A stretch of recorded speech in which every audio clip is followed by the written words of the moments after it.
in the garden, and we are talking about the beautiful figs. Someone brought me a bowl of figs today, and they are just perfect. And there's so many great little recipes that involve figs. Yeah, it's a great summertime fruit, and one of the easiest fruits for the home fruit orchard. If you've been thinking about starting a home orchard or just want to grow something edible, figs are really the way to go in our area because they're so easy to care for, have very few requirements, and boy, are you rewarded sweetly, I might add. So let's look at some points to consider when putting figs into the home orchard. Of course, like any fruit tree, they do best in full sun, and you have to think about this is a tree. It's going to grow, it's going to expand, so make sure you have plenty of space for it to do that. Don't stick a fig tree in a small space and expect the tree to stay small. It isn't going to. And of course, the mantra here in Louisiana, soil with good drainage.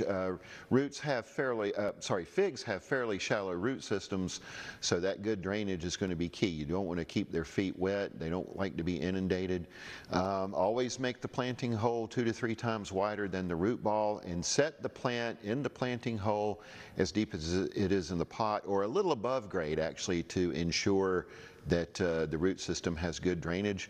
A layer of mulch 2 to 4 inches deep, and that mulch can be wood chips, aged wood chips, pine straw, hay, anything like that will help regulate that soil temperature where the root zone is for a fig, and help the soil preserve moisture. So figs love that kind of thing. They love compost, as most things do. So very easy to grow. We had a fig tree at my old house, and I didn't do much with it. And when we first had it, it was very fruitful. It produced a lot of figs. But then over the years, it got sparse. Now the tree grew, and the leaves got bigger, and it was we had to cut it back even off the street. But the figs were less. How do you avoid that? So one thing you can do is prune it annually, and that just means removing any diseased or damaged tissue, things that don't survive the winter.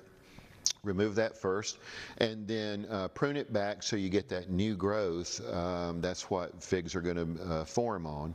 And another thing about figs is you don't have to worry about planting 2 varieties for cross-pollination, because our figs don't require pollination. They're called parthenocarpic. They'll produce the figs, which technically aren't fruit, but they'll produce the figs without pollination. So keep them pruned, keep them well fertilized, and they should do well for many years to come. So. Okay, well, we should have done that, because it was an easy fruit tree to take care of for sure. We have a few pictures here. Let me show you some. This is a fig tree in the backyard of Mr. and Mrs. Oscar Barnes over in North Monroe, and that is a monster fruit tree. It is loaded too this year, and Oscar gave it a good pruning last season, and that's the result. That's what you see. So this is really the only problem our fig trees have. This is called fig rust, and it shows up about this time of year when the weather is hot and humid and we get these afternoon thunderstorms.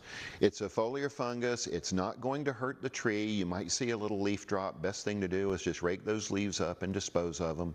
And this is one of my favorite varieties. This is LSU purple from a tree in my backyard, and that tree will hold those fruit until November most years. So that's a beautiful fig, very sweet. And then here are some other LSU varieties to look for in garden centers. Not the ideal time to plant now, but you can go ahead and buy the tree and hang on to it till fall or winter, when it is the ideal time to plant. So, yeah.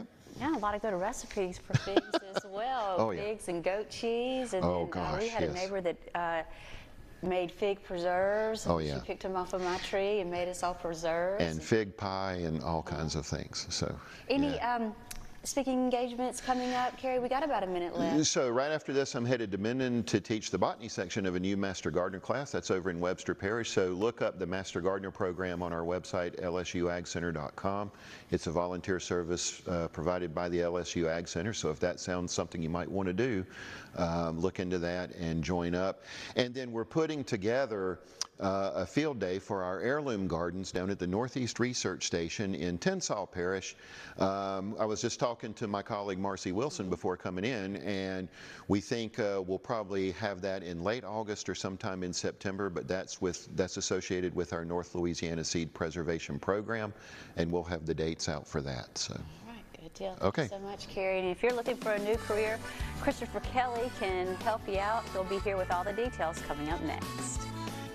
Trade names are used by the LSU Ag Center for clarity and information purposes only. Neither commercial endorsement of specific products nor a recommendation to the exclusion of similar products is implied.